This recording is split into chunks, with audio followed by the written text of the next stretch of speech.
இயற்கை மருத்துவம். இயற்கை முறையில் பயனுள்ள வைத்திய குறிப்புகள். உணவுக்கு பின் தண்ணீரில் சிறிது கருப்பட்டியை கரைத்து குடிக்கவும். இதனால் வயிற்றில் அமிலம் சுரப்பது குறையும். துளசி இலைகள் போடப்பட்ட நீரை தினமும் குடித்து வந்தால் தொண்டை புண் ஏற்படாது.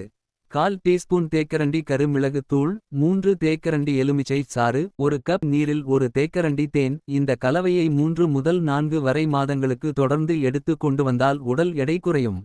தினமும் காலையில் முறுதாக வளர்ந்த 10 முதல் 12 வரை கருவேப்பிலைகளை சாப்பிட்டு வரவும். 3 முதல் 4 வரை மாதங்களில் உடல் பருமனில் மிகுந்த மாற்றத்தை காணலாம். அரிசி, உருளைக்கிழங்கு போன்ற மாவுச் சத்துப் பொருட்களை குறைக்கவும். பதிலாக கோதுமை எடுத்துக் கொள்ளலாம். கடுமையான இருமல் இருந்தால் 3 கப் தண்ணீருடன் வெற்றிலையையும் மிளகையும் போட்டு கொதிக்க வைத்து குடித்து வரவும்.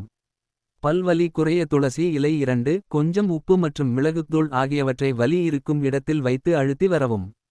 வலி குறையும். சருமத்தில் உள்ள சிறு தழும்புகளை போக்க குளிக்கும் நீரில் துளசி இலைகளை போட்டு குளிக்கவும். விரைவில் தழும்புகள் மறையும். காரட் மற்றும் தக்காளி சாறு இதனுடன் கொஞ்சம் தேன் கலந்து குழந்தைகளுக்கு கொடுத்து வந்தால் உடல் வலிமை பெறும். வயிற்றுப்போக்கை உடனடியாக நிறுத்த கொய்யா இலைகளை மென்று தின்றால் போதுமானது. கழிவின் தேக்கம் வியாதி. கழிவின் வெளியேற்றம் குணம். பாரம்பரிய உணவுகளுக்கு உயிர் கொடுப்போம். இயற்கையோடு ஆரோக்கியமாக வாழ்வோம். பாரம்பரிய சிகிச்சை சித்தவைத்தியர் சுரேஷ்.